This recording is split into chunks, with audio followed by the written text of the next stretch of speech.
দোস্ত ম্যাচ শেষে হাত মেলানোর সময় হেলসের সঙ্গে বাগবিতণ্ডায় জড়ান তামিম ইকবল।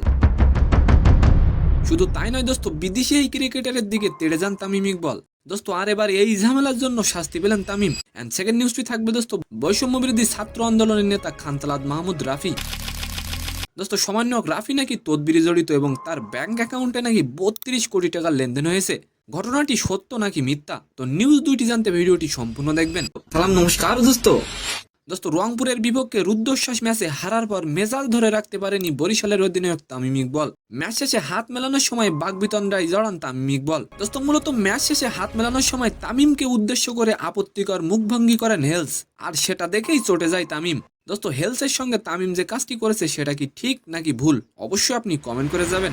দোস্ত হেলস যখন আপত্তিকর মুখভঙ্গি করেন তখন তামিম তাকে বলেন এমন করছো কেন, কিছু বলার থাকলে মুখে বলো। দোস্ত তামিমের এমন কথা শুনে চুপ থাকেননি হেলসও, তিনি পেছন থেকে কিছু একটা বললে মেজাজ ধরে রাখতে পারেননি তামিম। দোস্ত শুধু তাই নয়, এই সময় তামিম হেলসের দিকে তেড়ে যান। দোস্ত এদিকে তামিম ইকবাল হঠাৎ করেই আন্তর্জাতিক ক্রিকেট থেকে অবসর নিয়েছেন। দোস্ত তামিমের এই আচরণবিধি লঙ্ঘন করে তাকে একটি ডিমেরিট পয়েন্ট দিয়েছেন রেফারি এবং তাকে সতর্কতাও করেছেন। সেকেন্ড নিউজটি হলো দোস্ত, ছাত্র আন্দোলনের চট্টগ্রামের সমন্বয়ক রাফির ব্যাংকে নাকি 32 কোটি টাকার লেনদেন হয়েছে। বর্তমানে সামাজিক যোগাযোগ মাধ্যমে এমন একটি ফটোকার্ড ছড়িয়ে পড়েছে। দোস্ত অভিযোগ করা হয় আগস্ট সেপ্টেম্বর এই 2 মাসে নাকি তার মায়ের অ্যাকাউন্টে লেনদেন হয়েছে যথাক্রমে 61 লাখ ও 31 লক্ষ টাকা। দোস্ত তবে রিউমার স্ক্যানারের অনুসন্ধানে রাফি ও তার মায়ের তথ্য অনুযায়ী 1 আগস্ট রাফির অ্যাকাউন্টে জমা ছিল 2004 টাকা অ্যান্ড অ্যাকাউন্টটিতে সর্বশেষ জমা আছে 278 টাকা 61 পয়সা।